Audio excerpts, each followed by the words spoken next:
is Paul Hellyer, and I am a former Minister of National Defence for Canada.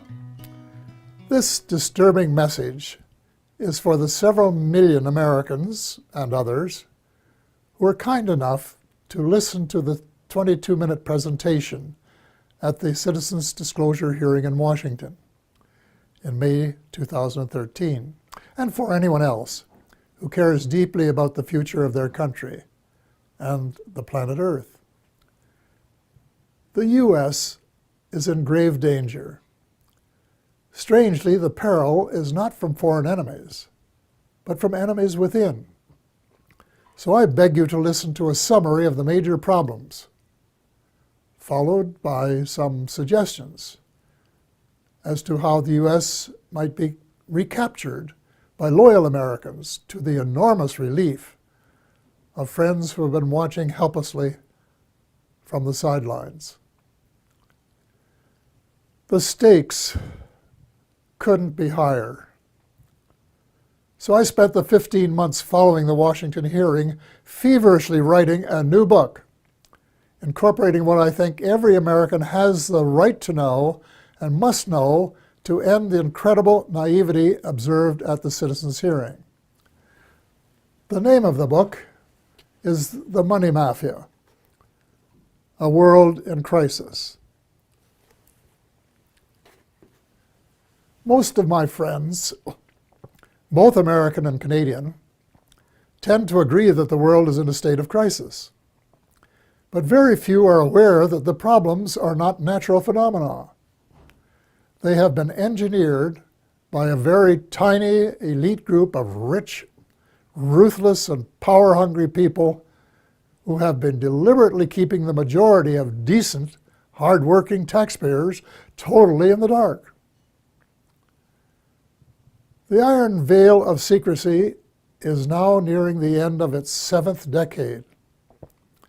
When World War II ended, little attention was given to Operation Paperclip, under which hundreds of Nazi scientists were brought to the U.S., given new identities, and then appointed to important jobs in the military and elsewhere.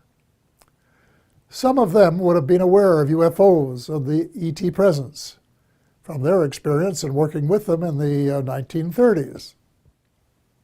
The American military began to take the subject more seriously after retrieving one of the vehicles that crashed near Roswell, New Mexico, on July 4th, 1947, and decided to back-engineer its technology, which was light years more advanced than anything that we had known. On Tuesday, July the 8th, 1947, at 11 a.m. Mountain Time, Roswell Airfield Commanding Officer Colonel William Blanchard announced in a press release the recovery of a flying disc. That was the truth. Later that same day, at approximately 4:30 p.m. Central Time, Brigadier General Roger Ramey, commander of the 8th Air Force and Blanchard's supervising officer, presented to the press an alternative story. He claimed the Army had recovered a Rowan target device suspended by a neoprene balloon. That was a lie. In fact, it was the cornerstone lie of what was to become a cult of lying and disinformation that is still United States policy today, 68 years later. In my brief address to the Citizens Disclosure hearing, I said that the United States and much of the Western world is ultimately controlled by an unelected, unaccountable cabal. Its apex is the banking and financial cartel, followed by the oil cartel, the CEOs of the largest and most powerful transnational corporations, major intelligence agencies, including the CIA, the FBI, and the NSA, and a major slice of the U.S. military. Their collective power and influence is incalculable. And it is their plan for the U.S. and the rest of us that is so alarming. Their plan is an empire greater in size and power than any empire before it, They call this the New World Order, which, ironically, is the same name Hitler used for the smaller empire he imagined. One sure thing, the New World Order will end all pretense of government of, by, and for the people. It will be a dictatorship of, by, and for a small minority of the rich and privileged elite. Much of its power lies in the privately owned banking system. Why monarchs and politicians allowed a private cartel to become the monopoly supplier of new money, we will never know.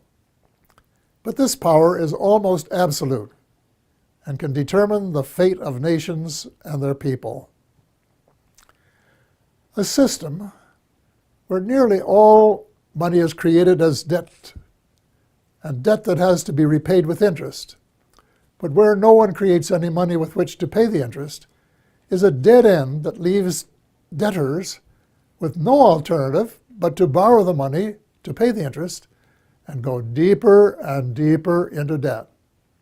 It's so wildly absurd that a grade 10 student would only need a few minutes to recognize it as one giant Ponzi scheme.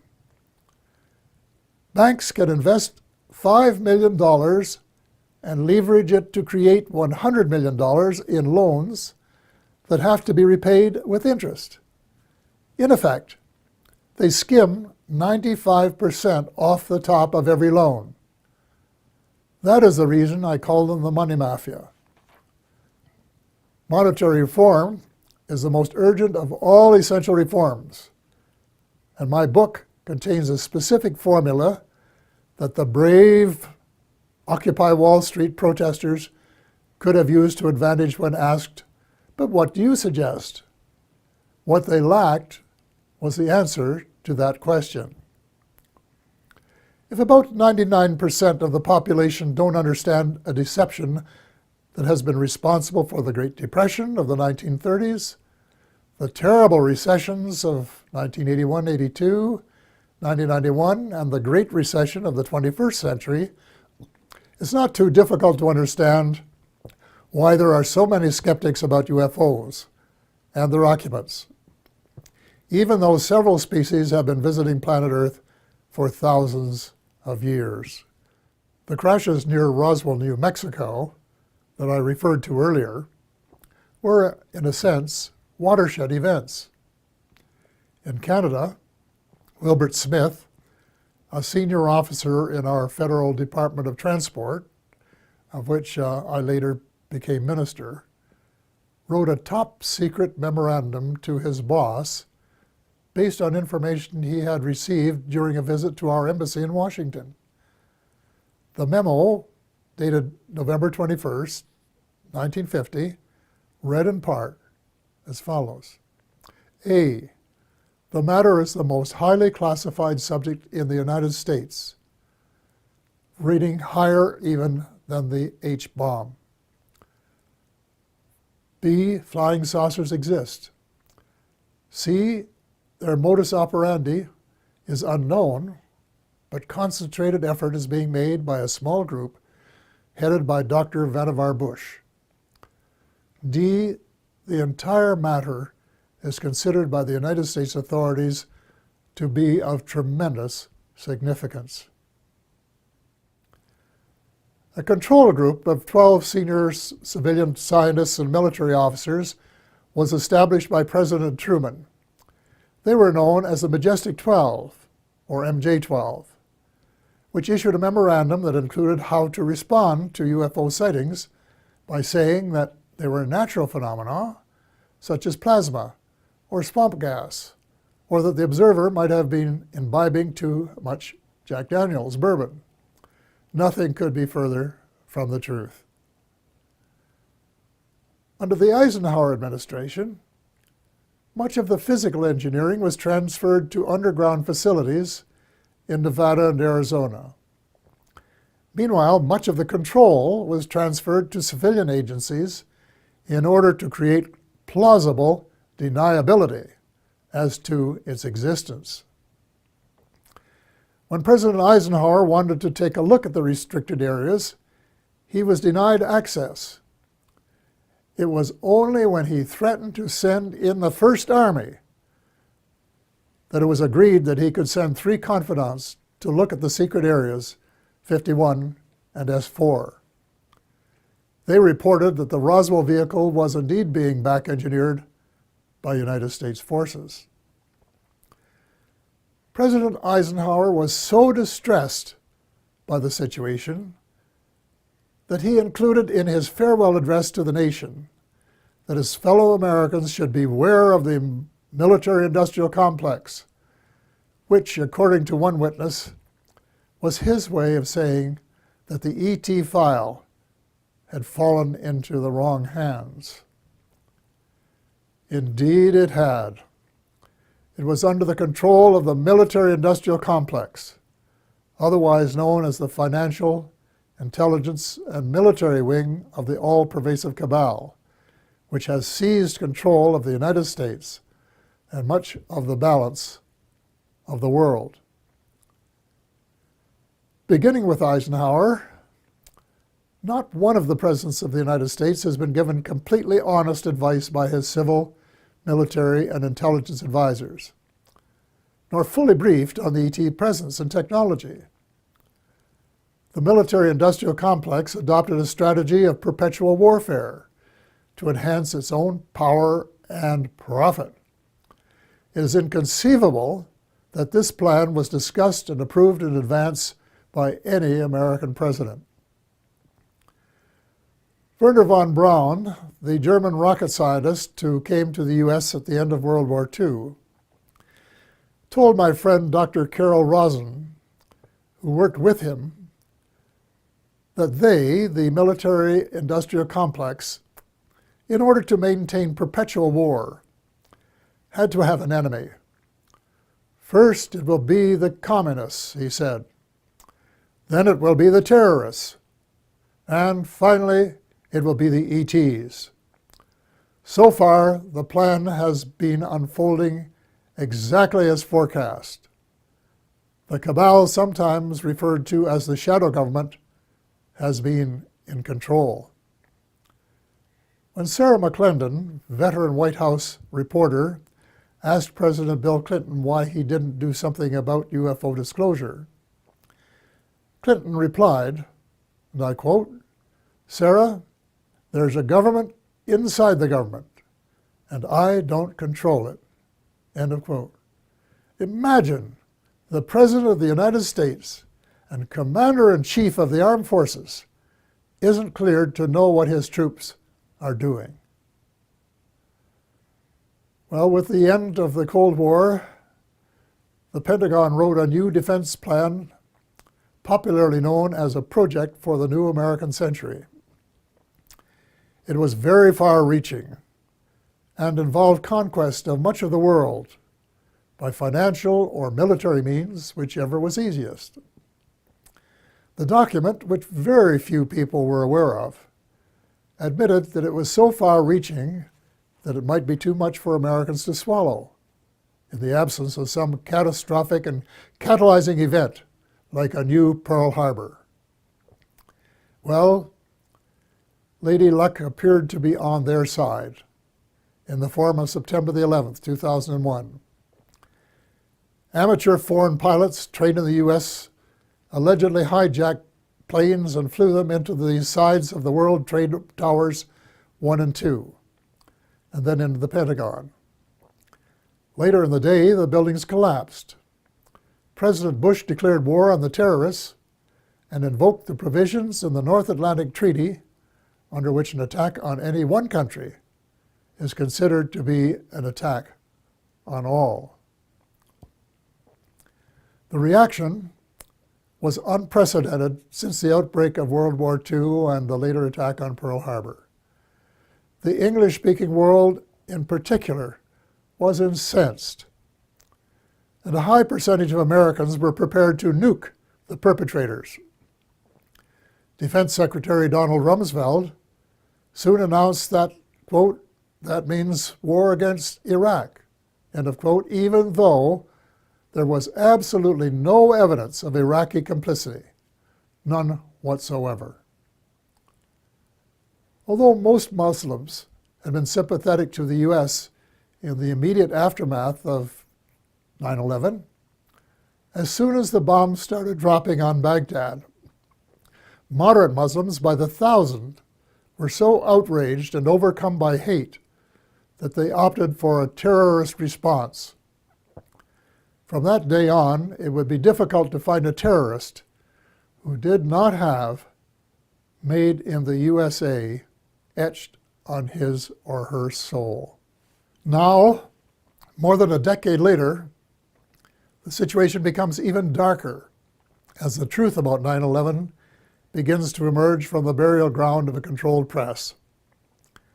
We find that high officials in the George W. Bush administration knew of the attack weeks in advance and made no effort to prevent it. On the contrary, the evidence points to complicity when we find that not just 2, nor 3 buildings collapsed, nor 4, nor 5, nor 6, but 7. Some, if not all, had been rigged for controlled demolition. But that isn't all. A new weapon of mass destruction was used that reduced the concrete and steel to dust before it reached the ground. If you have any doubts about this, get a copy of Dr. Judy Wood's book entitled, "Where Did the Towers Go?" 500 pages of meticulous evidence. The unfolding story reveals the greatest mass deception in history, with the most universally negative consequences. Far more important than the long lineups for security checks at airports. We have been stripped of our civil rights one by one, including, I regret to say, habeas corpus, reversing 800 years of progress. Country was set against country, religion against religion. Words like peace and negotiated settlement, which had been possibilities before 9/11, were lost in the jungle of lies. The cabal, also known as the military-industrial complex, was not interested in a just settlement. It wanted perpetual war, and that was what its heinous deception achieved. It also robbed the once great United States of America of its last vestige of moral leadership. Worse, by invoking NATO, it transformed a defense alliance into a US-led task force. And by recruiting former countries from the Soviet Union, an obvious provocation to Russia, it has managed to create rumblings of a new Cold War. The danger lies in the fact that the New World Order is not limited to old boundaries and concepts of empire, and we seem hell-bent toward a third world war. Horrible beyond human imagination. It must not be allowed to happen. Almost every president since Eisenhower has been under the control of the cabal, and President Obama, regrettably, has been no exception. Before he was sworn in as a new president, I saw a picture of his economic advisors, and I said, uh-oh, the same old gang who permitted the Bush recession. Nothing will change. Then when the president persuaded innocent allies to join in a second unwinnable war in Iraq, and a senior U.S. military commander confirmed that it would take several years to win, it was obvious that President Obama was playing the military-industrial alliance game, and that it would be the only winner. Extreme Islam is an ideology, and it can't be killed by smart bombs. Most ISIS recruits begin as young idealists who are repelled by the way the world is being run and are looking for a better way.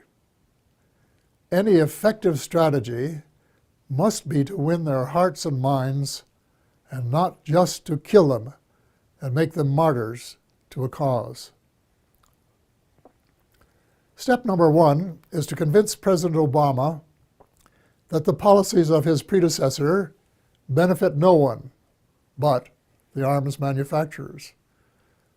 So all non-Muslim members of the coalition should withdraw from the war against the Islamic State and begin to reverse all of the wrongs committed by the West in recent years. Hate him or love him, President Obama is the only person in the world with the power to lead a penitent United States and its misled allies in the moral and spiritual revolution essential for a world of peace and justice, where the human species has a fighting chance to survive.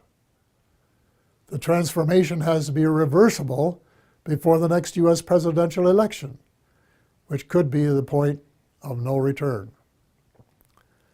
Ultimately, the Muslims must be allowed to settle their own problems. Before 9/11, Iraq was a Sunni dictatorship that treated its Shia brothers and sisters badly. The U.S. deposed Saddam Hussein and established a new Shia majority that treated its Sunni minority unfairly. The seeds of further conflict were born.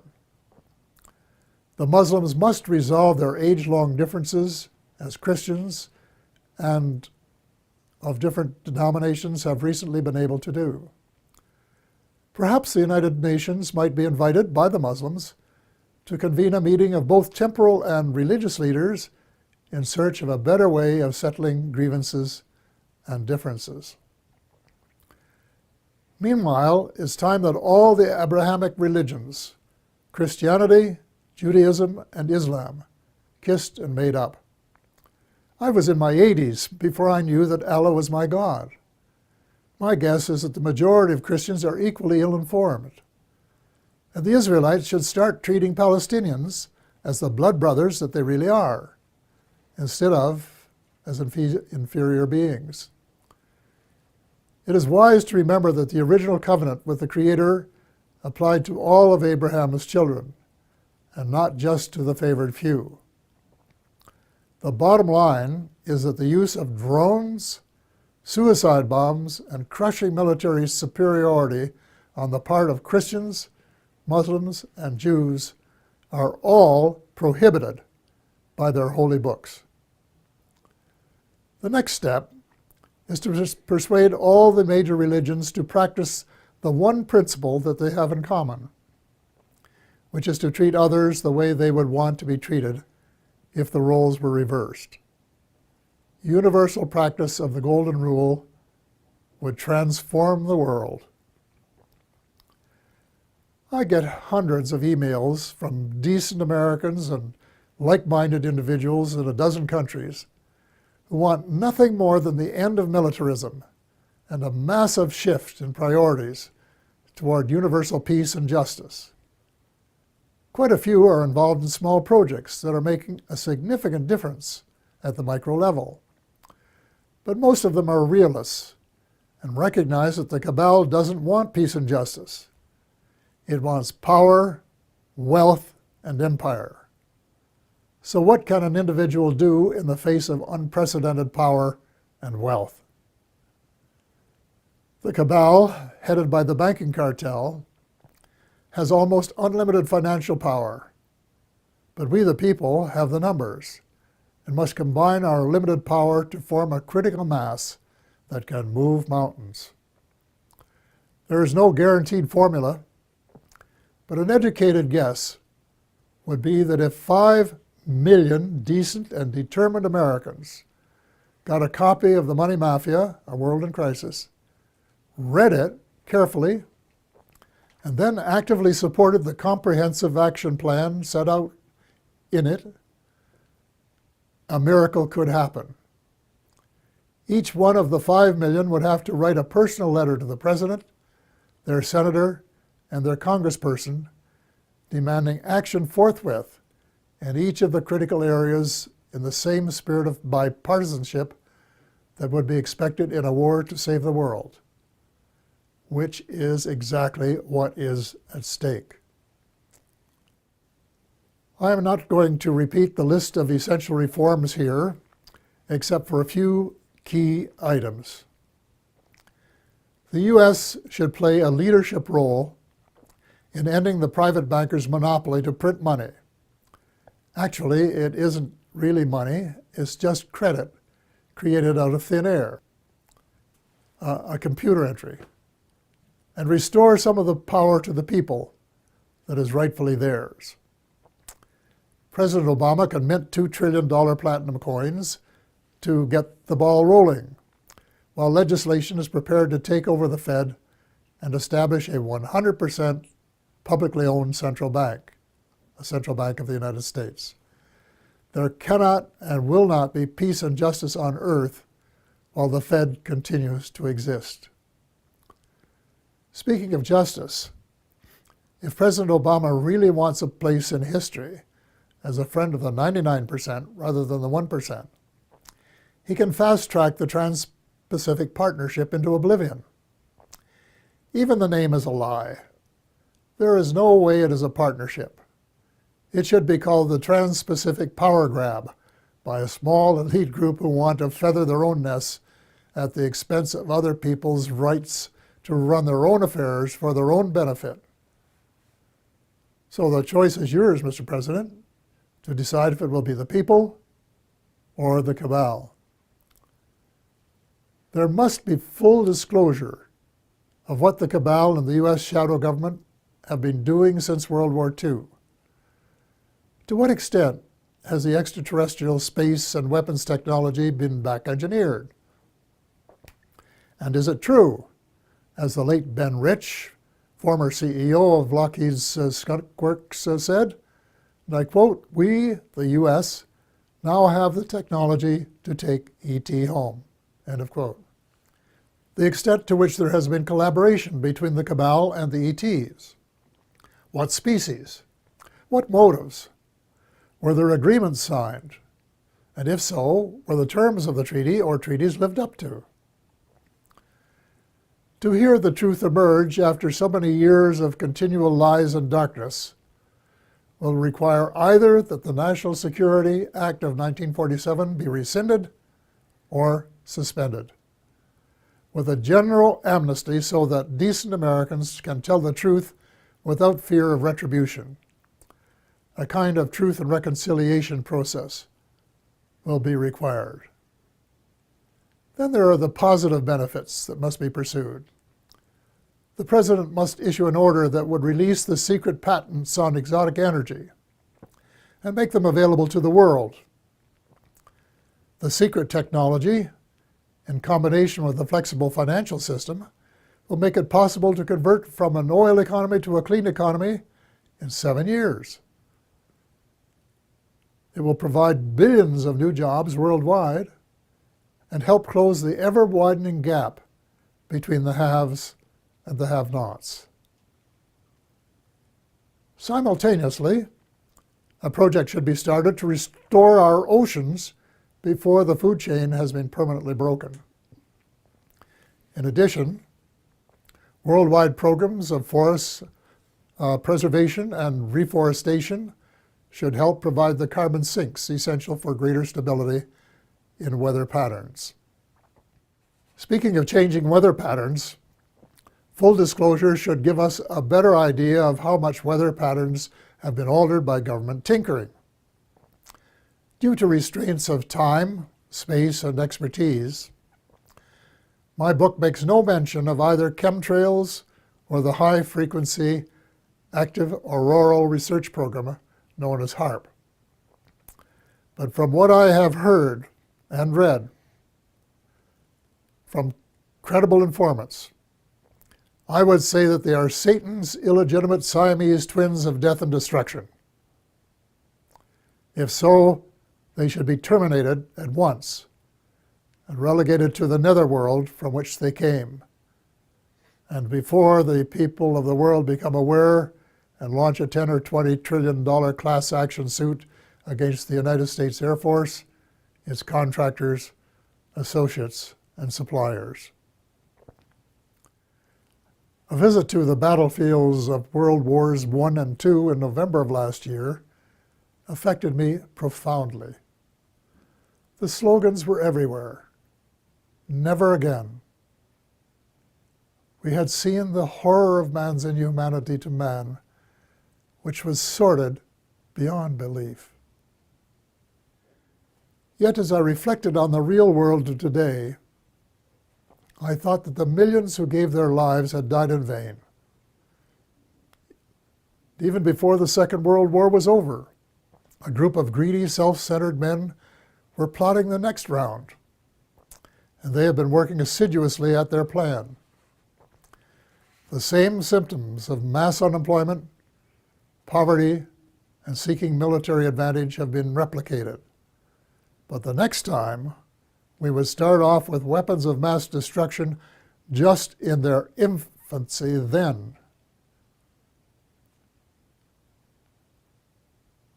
The next time, it is not just supremacy that is at stake, although there are some who think so. It is the survival of the human species that is at stake. God will not be mocked. We have been given the choice of making our planet uninhabitable, as we have been told some other species have done. Or we can move in the opposite direction of peace, love, justice, and cooperation for the betterment of all, rich and poor alike. We have been given a few months, not years, to change course before it is too late. The choice is ours. We are the ones who are destined to write our own history.